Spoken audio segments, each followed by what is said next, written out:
চারিদিকে তাকালেই উঁচু উঁচু বিল্ডিং, মাথা ঘুরে যাওয়ার মতো। তো আলটিমেটলি আসলে বিল্ডিং যদি ভেঙেই পড়ে আপনার আশপাশে সেফ থাকে, সেফ নেই বললেই চলে। আবহাওয়া দপ্তরের কোনো ভূমিকা নেই।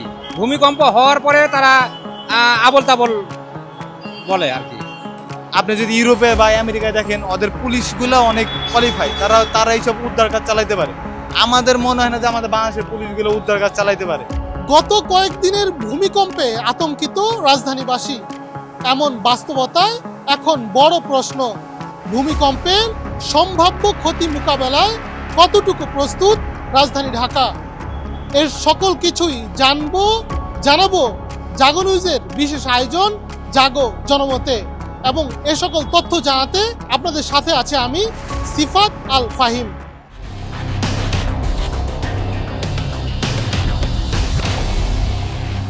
চারিদিকে তাকালেই উঁচু উঁচু বিল্ডিং, মাথা ঘুরে যাওয়ার মতো।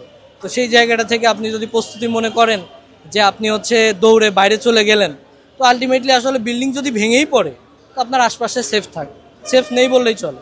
তো সেই জায়গাটা থেকে আমার কাছে মনে হয়, আমি ব্যক্তিগতভাবে যেটা করি, যেহেতু ব্যক্তিগতভাবে করি বলতে রিসেন্টলি একটা ভূমিকম্প হয়েছে এবং ভূমিকম্পের চারিদিকের অনেক ধরনের নিউজ আমরা শুনছি।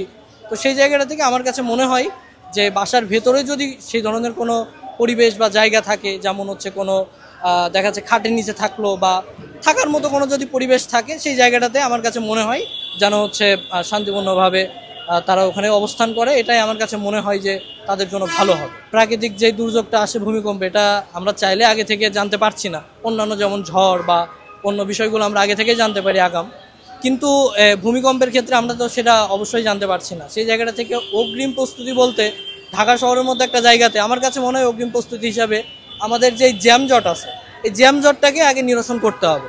কেননা এই জ্যামজটটা যদি নিরসন করা যায়, তখন ফায়ার সার্ভিসের আমাদের যেহেতু এত বড় একটা ঢাকা শহরে ফায়ার সার্ভিস চাইলেই সহজে তারা কভার করতে পারবে না।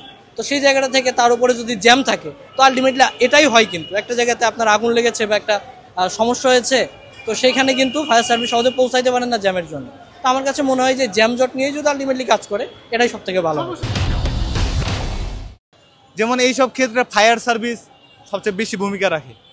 তো ফায়ার সার্ভিস আমার মনে হয় না যে এতটা কোয়ালিফাই। আপনার অবশ্যই আমাদের তারা চেষ্টা করে, কিন্তু দুর্যোগ যখন আসে তখন চেষ্টা করে, তখন তো লাভ নাই। আপনার আগের থেকে একটু ব্যবস্থা নিতে হবে। আর যেমন আপনি যদি ইউরোপে বা আমেরিকায় দেখেন, ওদের পুলিশগুলো অনেক কোয়ালিফাই, তারা এইসব উদ্ধার কাজ চালাইতে পারে। আমাদের মনে হয় না যে আমাদের বাংলাদেশের পুলিশগুলো উদ্ধার কাজ চালাইতে পারে। যা পারে ওই আপনার এই ফায়ার সার্ভিস।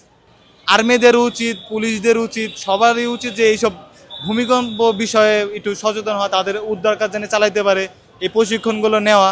তাহলে আমার মনে হয় কিছুটা হলেও রক্ষা পাবে বাংলাদেশ। আসলে আমি বেসিক্যালি তো সবসময় গ্রামে থাকতে একবার ভূমিকম্প হয়েছিল।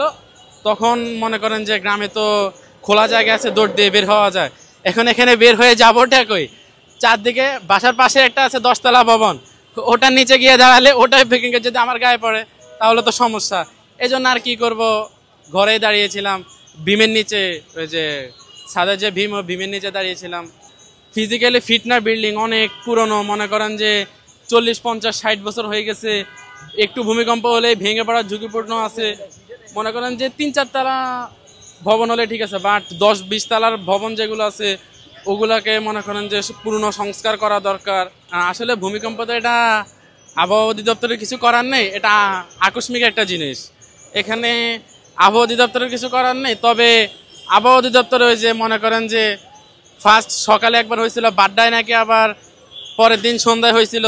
সেক্ষেত্রে আবহাওয়া অধিদপ্তর প্রথম যখন হবে, এরপরে জানাতে পারে যে 2-3 দিন একটু সাবধানে চলাফেরা করতে বা এরকম জাতীয় কিছু বলতে পারে। আবহাওয়া দপ্তরের কোনো ভূমিকা নেই। ভূমিকম্প হওয়ার পরে তারা আবল তাবল বলে আর কি। আমাদের দেশে যারা উদ্ধারকারী আছে তারাও যথেষ্ট ট্যাঙ্কিপ্রাপ্ত, তারা সঠিক সময় আসার জন্য চলাচলের রাস্তাগুলো যাতে সঠিক টাইমটা পায় আর কি। যেহেতু ঢাকা শহর ঘনবসতি এলাকা এবং অনেক পরিমাণ বিল্ডিং, আবার অনেক পুরাতন বিল্ডিং রয়েছে, এগুলা আপনার যে কোনো সময় দুর্যোগ মোকাবেলার প্রস্তুতি নেওয়া দরকার ফায়ার সার্ভিসের। কারণ আমরা তো সাধারণ মানুষ, আমাদের নিরাপত্তারও দরকার আছে। আর সামনের দিকে আরও ভয়ঙ্কর ভূমিকম্প হওয়ার মতো কিছু একটা আশ্বাস আমরা পাচ্ছি, সেজন্য ওদের আরো ভালো ভূমিকা নেওয়া দরকার আর কি। দুধার চকলেটে একাকার হয়ে ওঠা প্রাণ লেয়ার সম্পর্কের মিষ্টি ম্যাজিক।